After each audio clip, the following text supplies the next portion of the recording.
In this module, we are going to discuss a statement that people sometimes make: if it's not documented, it's not done. And I've titled it the logical opposite of that: if it is documented, it is done. And as always, we want to be efficient and effective, follow professional standards, and document what we have done properly.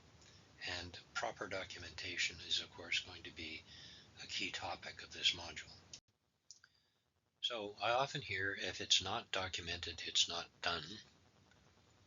And then we have to understand what the logical opposite of that is. And a possible logical opposite, and a lot of people are now doing this: if it's documented, it must have been done. But there's another possible logical opposite, which is, if it's documented, might not have been done. Now, the first is often the result. People tell you if it's not documented, it's not done. People start documenting all kinds of stuff, and they start to treat documentation as evidence, which is not. Now, the second one is true. If it is documented, we don't know. It might not have been done. Now, what must the auditor do and document? So professional standards say the firm shall. Must that be done? Yes. Must it be documented? No. And who may do it? Anyone can do it. If standards say the auditor shall, must it be done? Yes. Must it be documented? No. Who may do it? Again, anyone. If standards say the engagement partner shall, must the engagement partner do it? Yes. Must it be documented? No. And who must do it? Well, it must be done by the engagement partner. And if standards say the auditor shall document, must we do it? Yes. Must we document it? Yes. This is the one time that standards are clear that we must document it. And who can do it? Anyone. Now, there's another piece of standards that we should recite to someone who says if it's not documented, it's not done, because standards say the opposite. And I quote, and this is in two places, by the way. 230 is the documentation section. However, it is neither necessary nor practicable for the auditor to document every matter considered or professional judgment made in an audit. Further, it is unnecessary for the auditor to document separately, as in a checklist, for example, compliance for matters for which compliance is demonstrated by documents included within the audit file. So that very definitely is the opposite of it's not documented, it's not done. It says we don't have to document everything. 230A7 has some examples. For instance, it says the existence of a documented audit plan documents that the audit was planned. And there are several requirements for the audit to be planned, and so the existence of a documented audit plan does that. A signed engagement letter means that the auditor agreed the terms of the engagement, which is a requirement. A qualified audit report means you qualified with all the requirements to qualify. Professional skepticism, this is not that helpful because it says, for instance, if you document corroborating and contradictory evidence, that documents the application of professional skepticism. Except in a small audit, small audit, there may not be contradictory evidence. It may be very simple.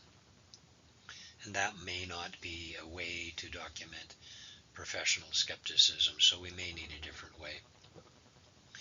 The fact that the partner directed, supervised, and reviewed the audit, participation in planning discussions will document that. And it's implicit that there are other things where one thing documents another. There are some who say that documentation must allow the file reviewer or anyone else to understand the audit. Is that true? And that is not true. At least it overstates what documentation is required and what documentation is to do. So what do standards actually require? What does 238 require? It says audit documentation must be sufficient to enable an experienced auditor with no prior connection to understand, and three very specific things: the nature, timing, and extent of audit procedures performed. And because we're going to have to write down what we did, in order to do it, we're going to have some notes of what we did, so that should be automatic. And the results of the procedures performed, these are the 10 I looked at, and they were all okay, so again, that should be automatic. And the evidence obtained, presumably you have an audit program that says do 10 items, and if they're all okay, that's evidence of the following assertion. So if you've got well-designed forms, that should be automatic as well. And significant matters and judgments and conclusions reached, well, there may not be any, but presumably if there are, the documentation of the significant matter will be automatic, because you will say, hey, here's a problem, and here's what we did. Now, just as an aside, note they have changed it to nature, timing, and extent from nature, extent, and timing. And that's not an accident. That was very deliberate on the part of standard setters to emphasize that the nature of the test is the most important thing. And the timing of the test, when we do it, interim or year end, is the next most important. And the least important thing is extent of testing. But we have to ask ourselves, I think, many times when we're planning an audit, we go, test 10 items. It's the first thing we think of. We default to a test of detail and start deciding how extensive that test should be. And maybe it should be a control test, maybe it should be an analytical test, maybe it should be inquiry supplemented by something. There are all kinds of different and perhaps more effective ways and efficient ways than we can do testing than by instantly defaulting to a test of details and doing nothing but test of details. Tests of details, I think, are a very poor way of getting evidence, but it produces lovely documentation, so it's reinforced because of that by the beautiful documentation that it produces. But it's perhaps not a very good test, and standard setters are telling us it's the third thing we should think of. Now, the next thing I see, sometimes people say, well, the reviewer needs to be able to reperform the work done, so the documentation has to be sufficient to allow that, and that file review is done by reperforming the work. Now, of course, that's not possible unless you have access to the client's records and sit down and redo all the testing that the staff person did. You can't do that. Now, I think a lot of reviewers think that sitting in their nice warm office and studying the working papers results in the work being reperformed, but of course it doesn't. You're just finding out if the documentation is pretty. Now, what else do standards require generally to be documented? And the experienced auditor to understand is one general requirement. This is the second general requirement. Record identifying characteristics. And one of the funny things I see is when people start documenting, the one thing they often overlook is identifying characteristics of items tested or matters tested, which leads me to believe they actually didn't do it. Who did and the date done, that's required, and I see lots of times that that's not specifically documented, or where more than one person is doing a section, only one person initials, and of course that doesn't record who did it and when. Also is required who reviewed the date and extent. Now, documenting extent could be a bit difficult, but A13 says not every working paper has to have evidence of review. So if you document initial, mark somehow or other the working papers you did review and who reviewed them and the date, that records the extent. And 220.29 to 34 describes the extent of the engagement partner review, which I'm not going to go to in detail here. Very important, but it's not that extensive if you read what's required. So while we only have to document where it says you shall document, and the things that we shall do don't have to be documented. It can be done, but not document. But one of the conclusions you might come to is you might decide to document a bit more as a prompt, as a reminder to do something you forget all the time, even though you know you should do it. Maybe you have a checklist prompt that says, remember to do this, and you go, oh yeah, okay, I did that.